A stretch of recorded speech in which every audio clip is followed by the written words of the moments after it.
እቺ የምታዩት ትንሽ ልጅ ናታሊያ ግሬስ ትባላለች። በማደጎ ቤት ነው ያደገችው። ገና የ6 ዓመት ታዳጊ ነበር የምትመስለው። ነገር ግን እንደ ፈረንጆቹ አቆጣጠር 2010 ዓመተ ምህረት ላይ አሜሪካዊ ደጋግ ባልና ሚስቶች እኛ እናሳድጋታለን ብለው ከማደጎ ቤት ወሰዷት። ይሄ ታሪክ ስትሰሙት ፍጹም መልካም ታሪክ ይመስላል። ነገር ግን ከአንድ ዓመት በኋላ እነዚህ እናሳድጋታለን ብለው የወሰዷት ባልና ሚስቶች ልጅቷን ጥለው ወደ ካናዳ ሸሹ።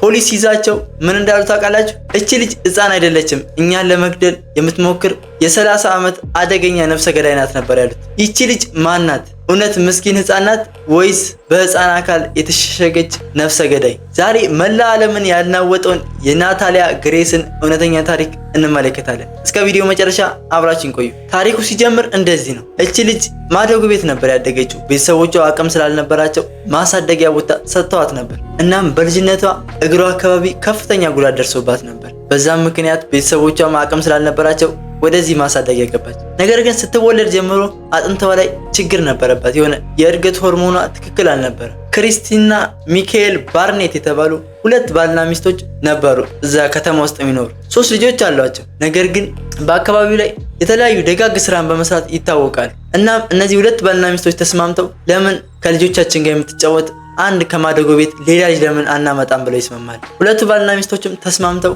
ወደ ማሳደጊያ ቦታ ሄዱ ልጅ ለመፈለግ። እዛ ማደጎ ቤትም እንደሄዱ ናታሊያ ግሬስ የተባለችውን ያችን ሕፃን ልጅ አገኙ።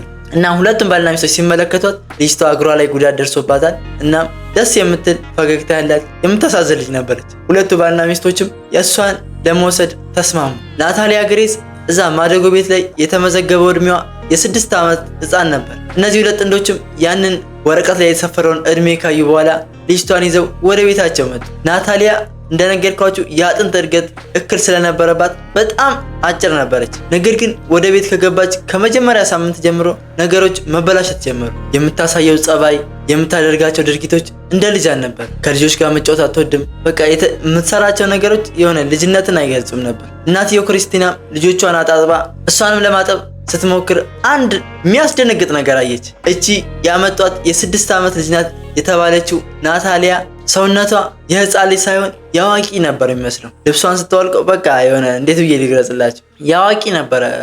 ሙሉ ነገሯ ሙሉ በሙሉ በቃ ለአቅመ ሔዋን እንደደረሰች ይታይ ነበር እዛ ሰውነቷ ላይ። እናትየው ክሪስቲም ባየችው ነገር ደነገጠች። የ6 ዓመት ልጅ ናት ብላ ያመጧት ህፃን ልጅ እንደዚህ አይነት የአካል እድገት ስታይባት በጣም ደነገጠች። እናም ወዲያውኑ አጣጥባ ልብሷን አለበሰቻት። ክሪስቲን ባሏ ሚካኤል ሲመጣ ጠብቃ ያየችውን ነገር ነገረችው። ባሏን በሰማው ነገር በጣም ተደናገጠ።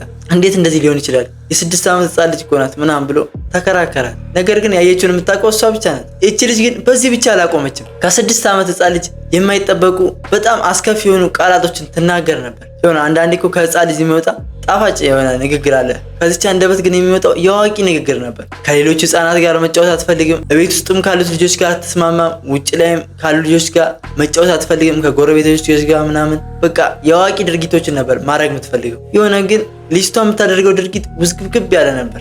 ሌሊት ቤት ውስጥ ሁሉም ከተኙ በኋላ ትነሳና ሳሎን ውስጥ ጨለማው ላይ ሄዳ ትቆማለች። አንዳንዴ ደግሞ በርሲዳ ትሄድና ከኩሽና ቢላ ምናምን ይዛ መጣ ወደ ወላጆቹ ክፍል ትጠጋለች። በቃ የምታደርገው ድርጊት ሁሉ የሆነ አይምሯ ላይ ችግር እንዳለባት ነበር የሚያሳየው። ባልና ሚስቶቹ ይህን ነገር እያዩም ቢሆን ልጅቷን አንድ የፈረመው ካመጣት በኋላ መመለስ አልፈለጉ። እዛው ከልጆቻቸው ጋር እንድታርግ ነበር ፍላጎታቸው። ለምን አንዴ ከዛ ወጥተናታል ከኛው ጋር የበላነውን እየበላን ትኖራለች ብለው ነበር ያሰቡት። ነገር ግን ልጅቷ ከቀን ወደ ቀን የምታሳየው ጸባይ፣ የምታደርጋቸው ድርጊቶች እየተባባሱ መጡ። እዛ ቤት መኖር ከጀመረች ከጥቂት ወራት በኋላ አባታቸው ሚካኤል ለስራ ወደ ሌላ ቦታ ወጥቶ በነበረበት ሰዓት እናትየውና ልጆቹ ነበር የቀሩት። እናም ያቺ የ6 ዓመት ህፃን የተባለችው ናታሊያ አንድ መጥፎ ሀሳብ ታስባለች። እቺ ቤት ውስጥ ያለችውን እናትየውን ክሪስቲንን ለመግደል ማለት ነው። ምንም ያደረገቻት ነገር የለም። ለማሳደግ ነው እሷን ያመጣት ከማደጎ ቤት። እሷ ግን እነሱን ለማጥፋት ነበር እቅዷ። ናታሊያ ከልጆቹ ጋር አብራ የተጫወተች ነበር። እናትየው ክሪስቲን ሳሎን ላይ ቁጭ ብላ ቡና እየጠጣች ነበር። ከዛ አንዷ ልጅ አልቅሳ ልጅቷ ለማባል ስትሄድ ናታሊያ ሴትዮዋ በምጠጣው ቡና ሲኒ ውስጥ የሽንት ቤት ማጽጃ ኬሚካል ስትጨምር እጅ ከፈንጅ ያዘቻት። ክሪስቲን ደንግጣ ምን እያረግሽ ነው ብላ ስጠይቃት ናታሊያ ምንም አልደነገጠችም ነበር። አይኗን ሳታሽ አንቺ ለመግደል እየሞከርክ ነው አለቻት። የሆነ ደንግጣ እንኳን እንደዚህ ኧረ እንደዚህ ነው ብላ ለማዋሸት አልሞከረችም። ቀጥታ ነበር እውነቱን የተናገረችው። ክሪስቲንም ልጅቷ በምታወራው ነገር ደነገጠች። እቺ ልጅማ የሆነ የአእምሮ ችግር አለባት ብላ ማሰብ ጀመረች። እናም ባልየው ሲመጣ በመጠጣው ቡና ውስጥ ኬሚካል ጨምራ ልገለኝ ነበር ምናምን አለች እና ባልየው ሚስቱ በምትነግረው ነገር በጣም ደነገጠ። እንዴት እቺ የ6 ዓመት ሕፃን ልጅ ይህን አስከፊ ድርጊት ልትፈጽም ትችላለች ብሎ ቢያስብም ምንም አይነት ነገር ሊመጣለት አልቻለም። አይምሮዋ ላይ የተቀረጸ ችግር ይኖረው ይሆን ብለው ማጣራት ጀመሩ። ማሳደጊያ ቤትም ሄደው ጠየቁ ስለ በፊት ህይወቷ ምናምን። እናም ግን ልጅቷ ማሳደጊያ ቤት ውስጥ አሪፍ ጸባይ እንደነበራት ነው የተነገራቸው። በዚህ ውዝግብ ውስጥም ሆነው ልጅቷን ግን ከቤት አላስወጧትም፣ እዛው አብራቸው እንድትኖር አደረጓት። በዚህ ውስጥም እያሉ ናታሊያ እንደሌላው ቀን ሌሊት ላይ ተነስታ ከኩሽና ቢላ ይዛ ወደ እነ ሚካኤላና ወደ ክሪስቲን መኝታ ክፍል አመራች። በራቸውንም ከፍታ እናንተ እንግዲህ ሬሳችሁን ጓሮ ላይ ነው የምቀብረው እያለች ታስፈራራቸዋለች። ሰዎቹ ግን በጣም ታገሷት። እንዴት እናንተ ልታሳድጉ ያመጣችሁ ሰው ህፃን እንደዚህ ሲያደርግ ጸጥ ትላላችሁ ወይ ፖሊስ አሳውቃችሁ ማደጎ ቤት ልትመልሱ ትችላላችሁ? እነዚህ ሰዎች ግን ለብዙ ጊዜ ታገሷት። ነገር ግን በተኙበት እንደዚህ ያለች ታስፈራራቸው መቋቋም አቃታቸው። ሁለቱ ባልና ሚስቶች እቺ ልጅማ ህፃን አይደለችም አዋቂ ናት፣ በህፃና ገላ ተሸፍና እኛን ለማጥቃት የተላከች ሰው ናት ብለው ማመን ጀመሩ። የሆነ ግን በቁመት የሆነ ፈጣሪ በፈጠረው ፍጡር አይቀለድም እንጂ ልጅቷ የምታደርገው ድርጊት ከ6 ዓመት ህፃን ልጅ አይጠበቅም። የሆነ እናንተም ብትሆኑ በእነሱ ቦታ የሚታሰቡ እንደዚህ ነው መቼ። እነዚህ ሁለት ባልና ሚስቶች ህይወታቸውን ለማዳን ሲሉ ናታሊያን ይዘው ወደ ሐኪም ቤት ሄዱ። ስለ እድሜዋ ለማጣራት ማለት ነው፣ ምርመራ ለማድረግ። ዶክተሩም ልጅቷ ላይ ምርመራ ማድረግ ጀመረ። ልጅቷ በፊትም የሆነ የአጥንት ችግር ነበረባት፣ የእድገት ሆርሞኗ ልክ አልነበር